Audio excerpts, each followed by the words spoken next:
Alrighty guys, this is Dr. Know-It-All for Pixel Aviators today, and we're going to be doing a review and unboxing of the Elgato Game Capture HD high definition game recorder. Anyways guys, this baby does 30 FPS record at 1080p and 60 FPS record any lower, so 1080i, 720p, and older game consoles you'll be grabbing 60 FPS. The reason I went with this model instead of their 60 FPS model is it didn't work with old consoles. And a lot of console guys, even today, still don't run at full 60. So if I was grabbing PC games with it or something else, I'd definitely be getting the better one. But where I want it to work with the older consoles, I'm okay with giving up the 60 FPS and the few games that run it. Not a big deal to me. I'm personally buying it to replace a Hop and Pog, if I'm pronouncing that right, HD PVR. Alrighty, let's record some game footage.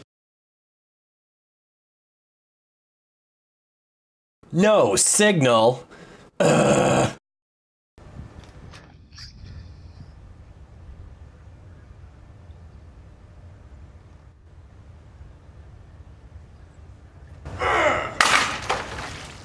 That thing was terrible. It locked up. It wouldn't record the software. I mean, they kept updating it, and it only got worse. So let's go ahead and get started.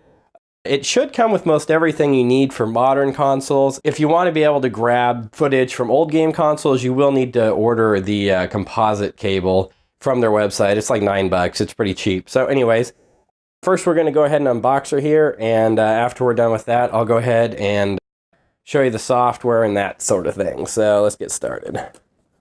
If I can get the box open, huh? So the box is really nice. A nice sleeve. It's really well done. The little Assassin's Creed looking guy is kind of peeking through the play there. This baby opens up. It's kind of Apple-ish. It's not of that caliber, but it's very Apple-ish. So here's the game capture device, and it's just black acrylic. It's very glossy, so it looks really nice. I'm sure it'll be a fingerprint magnet like crazy, but very, very shiny. So you can see my camera lights there, but really nice machine. It feels very solid. Hate to keep hating on another product, but the HD PVR, it looked really nice. But man, you picked it up and it just felt like a tin can. So this has a nice feel to it. It definitely seems to be well constructed, and we'll see how it works. It says there's a get started guide under this side. So let's take a peek at that. If I can get it out of the box. Arr.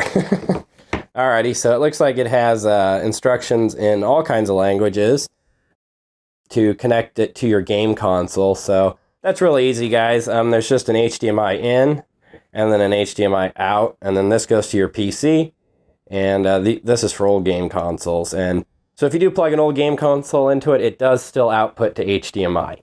So it doesn't kick out analog. It runs through digital. So anyways, and you can see what a fingerprint magnet it is. It's already all goobered up from my greasy hands. And so anyways, you get a USB cord, obviously, to plug it into your PC. And this looks like our component cable for analog. So, yep. So you got, and it's nice they put the audio plugs on their own lead. I really like when they do that. Not that it's hard to tell the reds apart if you kind of look at how it's wired, but it's always nice just for, if you're plugging stuff in and out all the time, it's really nice to just realize, hey, that red is the audio and this red is the color. So anyways, that would go ahead, just to show you guys, it will plug in right here for your old game consoles. So that's really nice. I hope it works as advertised. We'll find out later in the review. The Hop and Pog did the same thing, and it plugged in all right, but it never worked properly. So HDMI cable, so obviously an out, so you'll probably need your own to your TV, but I'm sure you already have one with your console or whatever. And this is for the PlayStation 3. The PlayStation 3 has all of its input locked out, so, or excuse me, output locked out, so you can't record it. It's all encrypted. This is a analog cable to get the PlayStation 3 footage that you want. So thank you, Sony, for making it impossible to capture your games. Anyways, it's really nice they include that, though, because if you wouldn't have that, you would be totally out of luck for playing PlayStation 3. So anyways, guys, I hope that gave you a good look at the the unboxing, the materials, and what comes in the box. Next up, let's take a peek at the software and see how it records. Alrighty guys, onto the software side of the Elgato Game Capture HD. It's really great. Just going through it, there is a lot of functionality that a lot of other game capture cards like the HD PVR and others don't have.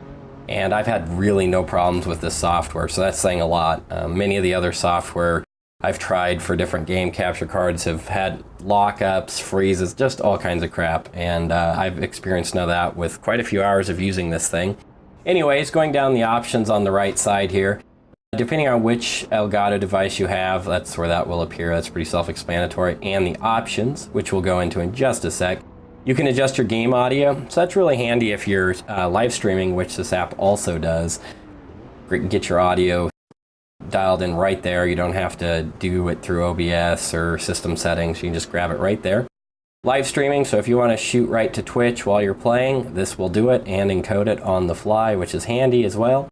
Obviously, if you're recording for YouTube or streaming live on Twitch, you'll be using a microphone, so these are your settings for that. It's kind of nice, it'll automatically scale up or down the game sound if you're talking or not. Just another nice feature. Also down here you can tag and title your Twitch stream, so again, handy. And then down here you can also enable your overlays for Twitch, so if you use OBS or that, I don't know that I'd quit using OBS, but it's nice that it's right here and that that functionality is available in the software. Going into the options, under capture you can just set where your recordings are going to go. You can share all over the place, guys. That's really kind of handy. So if you have a lot of followers or whatever, you can just tweet out that you uploaded a new video really quickly. That's really exciting, right? Automatically check for updates. But this is the really nice thing I wanted to get to, and that is the video codec. If you have a good GPU in your PC, you can actually use that instead of your CPU. Do the recording and compressing, decompressing. So that's just another great feature. I wouldn't expect any, if you're playing a really demanding FPS game or something, I don't think that this is going to take too much out of your graphics card. And if you feel that it will, you can always use the software-based solution. Going over to the device settings, this was also a nice surprise. You can also choose your device. So if you're doing a 360 or PS3, iPad, anything, you can just select it, which there's already a bunch of great presets in the software, so you can get great results without having to fiddle with settings if you don't understand really what they mean. Change your input. Again, this does HDMI, component, composite, and S-video, so if you're running any of those, you can just go ahead and select that and then set your options from there. You can also grab 1080, 720, you can grab quite a bit of things here. I would always grab 1080, but if you have a poor internet connection or bandwidth cap, you will probably want to grab a smaller size or resolution so your uploads aren't so big so you don't hit that. And also quality, this is your bitrate, guys.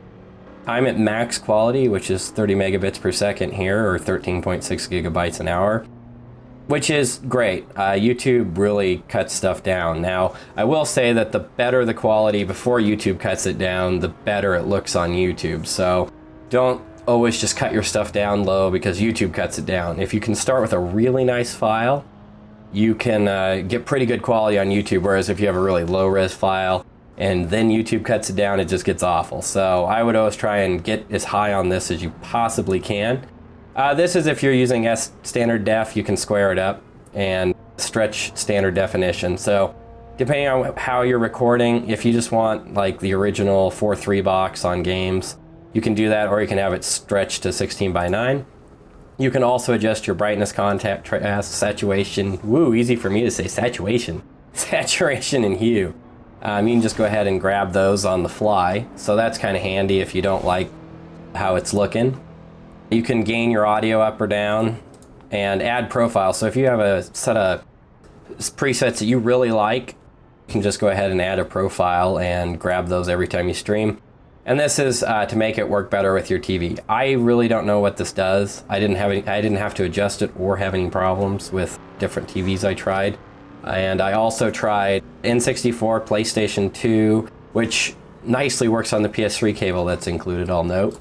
And I tried some old consoles, Genesis, SNES. It worked flawless with everything, and the N64, which is always a bear to capture. So if you're looking really for an all-in-one capture solution, I would definitely recommend this product. It's just been great through and through. It's been a much better experience than what I've had with past game capture products in the past. So I would definitely recommend it.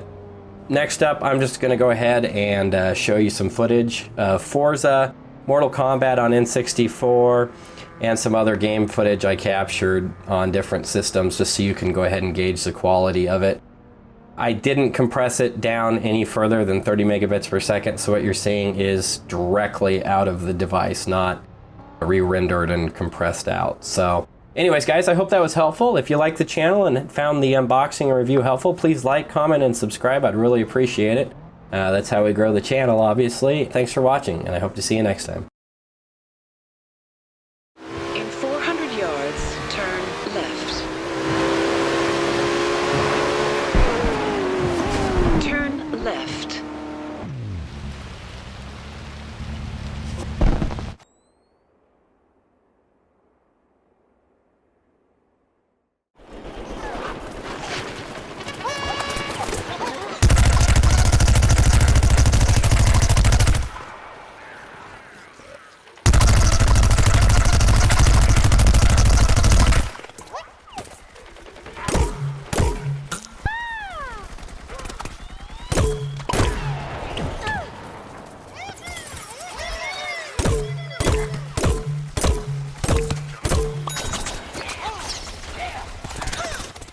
Responsible for the death of an entire civilization.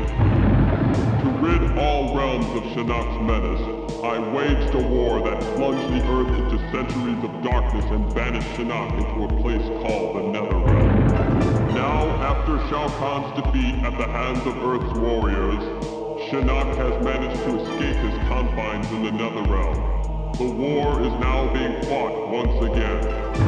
Only this time, it can be won by mortals.